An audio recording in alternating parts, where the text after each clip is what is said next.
ಮಧ್ಯಪ್ರದೇಶದ ಇಂದೋರ್ನಲ್ಲಿ ನಾಳೆಯಿಂದ ಆರಂಭವಾಗಲಿರುವ ಬ್ರಿಕ್ಸ್ ಶೃಂಗಸಭೆಯ ಅಧ್ಯಕ್ಷತೆಯನ್ನು ಭಾರತ ವಹಿಸುತ್ತಿದ್ದು, ಇದರ ಭಾಗವಾಗಿ ಬ್ರಿಕ್ಸ್ ಕೃಷಿ ಸಚಿವರ ಮಹತ್ವದ ಸಭೆ ಸಹ ನಡೆಯಲಿದೆ ಎಂದು ಕೇಂದ್ರ ಕೃಷಿ ಸಚಿವ ಶಿವರಾಜ್ ಸಿಂಗ್ ಚೌಹಾಣ್ ಇಂದು ತಿಳಿಸಿದ್ದಾರೆ.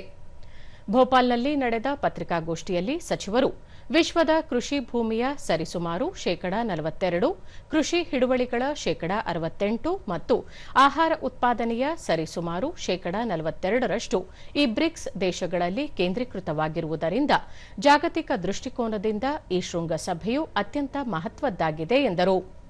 ರೈತರ ಆದಾಯ ಹೆಚ್ಚಾದಾಗ ಮತ್ತು ಅವರ ಜೀವನೋಪಾಯವನ್ನು ಸುರಕ್ಷಿತಗೊಳಿಸಿದಾಗ ಮಾತ್ರ ಕೃಷಿ ಅಭಿವೃದ್ಧಿಯ ನಿಜವಾದ ಅರ್ಥವು ಸಾಕಾರಗೊಳ್ಳುತ್ತದೆ.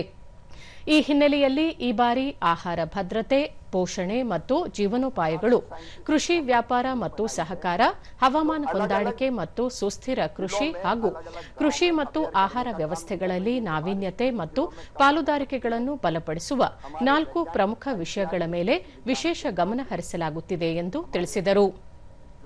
ಜೂನ್ 9 ರಿಂದ 11 ರವರೆಗೆ ಕೃಷಿ ಕಾರ್ಯಕಾರಿ ಗುಂಪು ಸಭೆಗಳು ನಡೆಯಲಿದ್ದು, ಜೂನ್ 12 ರಿಂದ 13 ರವರೆಗೆ ಮುಖ್ಯ ಕೃಷಿ ಸಚಿವರ ಸಭೆ ಜರುಗಲಿದೆ. ಇದರಲ್ಲಿ 20 ದೇಶಗಳ ಪ್ರತಿನಿಧಿಗಳು ಭಾಗವಹಿಸಲಿದ್ದಾರೆ. ಜೂನ್ 12 ರಂದು ಸಣ್ಣ ರೈತರು, ಮಹಿಳೆಯರು ಮತ್ತು ಯುವಕರ ಮೂಲಕ ಭವಿಷ್ಯದ ಆಹಾರ ಭದ್ರತೆ ಎಂಬ ವಿಷಯದ ಕುರಿತು ವಿಶೇಷ ಸಚಿವ ಮಟ್ಟದ ಸಂವಾದ ನಡೆಯಲಿದೆ ಎಂದರು. ಈ ಅವಧಿಯಲ್ಲಿ ಆಹಾರ ನಷ್ಟವನ್ನು ಕಡಿಮೆ ಮಾಡುವುದು, ಪಶುಸಂಗೋಪನೆ, ಮೀನುಗಾರಿಕೆ ಮತ್ತು ರೈತರ ಹಕ್ಕುಗಳಂತಹ ಪ್ರಮುಖ ವಿಷಯಗಳ ಕುರಿತು ಗಂಭೀರ ಚರ್ಚೆಗಳು ನಡೆಯಲಿವೆ ಎಂದು ಸಚಿವರು ಮಾಹಿತಿ ನೀಡಿದರು.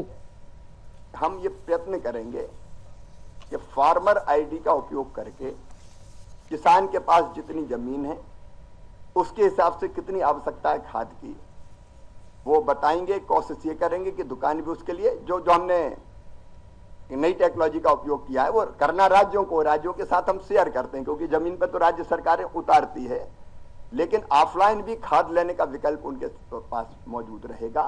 तो एक टेक्नोलॉजी का इस्तेमाल करके ढंग से पहुंच जाए, डाइवर्ट ना हो, गड़बड़ ना हो, इसकी कोशिश की जाएगी. इंप्लीमेंट उसको राज्य सरकारों को